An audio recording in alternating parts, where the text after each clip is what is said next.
Hello everyone, আসসালামু আলাইকুম। এই ভিডিওতে আমি আপনাদের সাথে তুলে ধরার চেষ্টা করছি আমাদের দেশে সার্ভিস দিয়ে জাপানিজ ব্র্যান্ডের ফুসু মাছগুলো সম্পর্কে কিছু বিস্তারিত তথ্য। তবে যদিও এখন পর্যন্ত আমাদের দেশে জাপানিজ ব্র্যান্ডের বিভিন্ন মডেলের মাছগুলো সার্ভিস দিয়ে যাচ্ছে, যার ভিতরে ইসুজু, হিনু, ফুসু হচ্ছে অন্যতম এমনকি সেরা একটি মডেলের মাছ আমাদের দেশে। তবে এখানে মূল কথা হচ্ছে আমাদের দেশে হিনু ব্র্যান্ডের মাছগুলোর বেশ শক্ত অবস্থান থাকলো, অন্যদিকে ইসুজু এমনকি ফুসু মডেলের মাছগুলো কিন্তু একেবারে অবহেলার দিকে রয়েছে। তবে বর্তমান সময়ে এসে আমাদের দেশে হিনু ব্র্যান্ডের মাছগুলোর পাশাপাশি কিন্তু ফুসু ব্র্যান্ডের মাছগুলোর বেশ জনপ্রিয়তা রয়েছে এবং কি মাছ মালিকরা এই মাছগুলো নিতে অনেকটাই আগ্রহ বোধ করছে। তবে এই ফুসু ব্র্যান্ডের মাছগুলো যদিও মাছ মালিকরা আগ্রহের সহিত নিয়ে থাকলেও বর্তমানে এই মাছগুলো দিয়ে তারা কিন্তু লং রুটে বেশ ভালোভাবে সার্ভিস দিতে পারছে না, কারণ এই মাছগুলো দিয়ে শুধুমাত্র শর্ট রোডের জন্য সার্ভিস দেওয়া হয়, লং রোডে ফুসু ব্র্যান্ডের মাছগুলো সার্ভিস দিতে পারে না। এখন প্রশ্ন হচ্ছে কেন এই জাপানিজ ব্র্যান্ডের ফুসু মডেলের মাছগুলো লং রোডে সার্ভিস দিতে পারে না? তার অন্যতম এমনকি সারা একটি কারণ হচ্ছে মাছগুলোর ইঞ্জিন অনেক বেশি হিট হয়ে যায়। ফলে বাসের ইঞ্জিন যদি অনেক বেশি একটা হিট হয়ে যায় তাহলে বাসে আগুন সহ বিভিন্ন রকম দুর্ঘটনা ঘটতে পারে, সেটা যে কোনো সময় হতে পারে। তবে দেখেন, এখন হয়তো আপনারা আমাকে বলতে পারেন যে ভাই আপনাদের যে কোনো বিষয়ে কিন্তু নেগেটিভ রিভিউ করেন, এটা কিন্তু ভাই আমার কথা না, এটা আর কি চালকদের কথা। চালকদের তথ্য মতে তারা বলতেছে যে ফুসু মাছের ইঞ্জিন অনেক বেশি হিট হয়ে যায়, যার কারণে বাসগুলো লং রোডে সার্ভিস দিতে পারে না।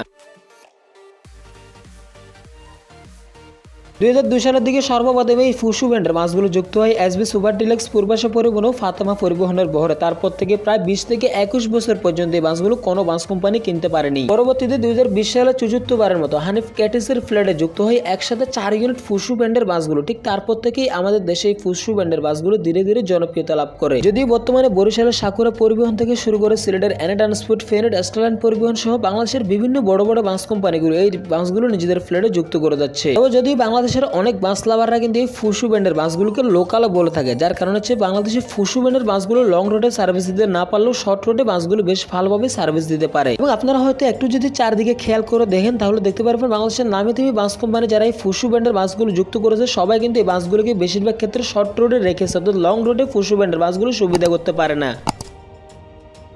তবে এদিক থেকে আপনারা যদি একটু ভালোভাবে লক্ষ্য করেন তাহলে দেখতে পারবেন যে ভারতীয় বাসগুলোর চাইতে কিন্তু আমাদের দেশে জাপানিজ ব্র্যান্ডের ফুসু বাসগুলো অনেকটাই বেশি দুর্বল হয়ে থাকে। যেখানে ভারতীয় আশোক লেল্যান্ডের বাসগুলো বাংলাদেশের টেকনাফ থেকে তেতুলিয়া পর্যন্ত লং রোডে বেশ ভালোভাবে সার্ভিস দিতে পারছে, সেক্ষেত্রে ফুসু ব্র্যান্ডের বাসগুলো ঠিকঠাক মতো ঢাকা থেকে চিটাগাং রোডেও সার্ভিস দিতে পারছে না। তার কারণ আর কি দেশে হিনু ব্র্যান্ডের বাসগুলো সংকট থাকার ফলে বাস মালিকদেরকে ভারতীয় বাসগুলোর দিকে অনেকটা বেশি আগ্রহ করতে হচ্ছে। তবে যদি হিনু ব্র্যান্ডের বাসগুলোর চাইতে ফুসু ব্র্যান্ডের বাসগুলো অনেকটাই এগিয়ে থাকবে, যেমন ব্রেকিং সিস্টেম কিংবা ফুয়েলের দিক থেকে এই ফুসু ব্র্যান্ডের বাসগুলো অনেকটাই বেশি এগিয়ে থাকবে, যদিও বাসগুলো লং রোডে সার্ভিস দিতে পারে না।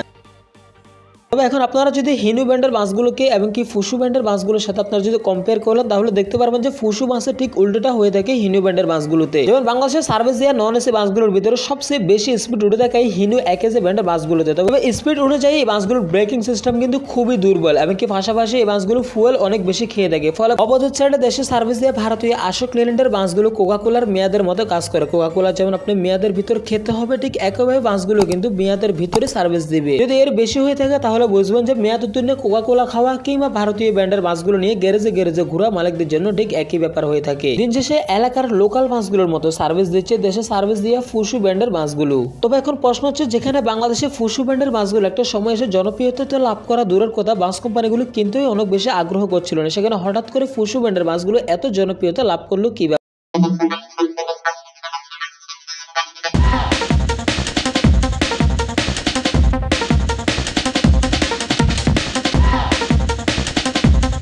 জনপ্রিয়তা পাওয়ার অন্যতম এমনকি সারা একটি কারণ হচ্ছে টার্বোচার্জ। এই বাসগুলোতে যখন থেকে টার্বোচার্জ দেওয়া হয় তখন থেকে বাংলাদেশের বাস মালিকরা এই বাসগুলো নিজেদের ফ্ল্যাটে যুক্ত করতে থাকে। বিশেষ ফুসু বিএম 117 টার্বোচার্জ মডেলের শুধুমাত্র একটি মডেল রয়েছে, যা হচ্ছে ফুসু 117 এই মডেলের বাসগুলো। এবং বাংলাদেশে এই বাসগুলোর ডিলারশিপ রয়েছে র্যাঙ্কন ট্রাকস এন্ড বাসেস লিমিটেড কাছে, যারা কিনা জাপান থেকে সরাসরি ফুসু ব্র্যান্ডের বাসগুলো আমাদের দেশে সেল করে থাকে। সবকিছু মিলিয়ে আমি মনে করি বাংলাদেশের ফুসু ব্র্যান্ডের বাসগুলো লং রোডে যে কারণে সার্ভিস দিতে পারছে না সেটা হচ্ছে চালকরা বলতেছে এই বাসগুলোর ইঞ্জিন অনেক বেশি হিট হয়ে যায়, ফলে বাসগুলো লং রোডে সার্ভিস দেওয়া সম্ভব হচ্ছে না। দেশের ট্রান্সপোর্ট রিলেটেড যে কোনো তথ্য জানতে অবশ্যই আমাদের আরএস বাস লাভার চ্যানেলটি সাবস্ক্রাইব করে পাশে থাকবেন।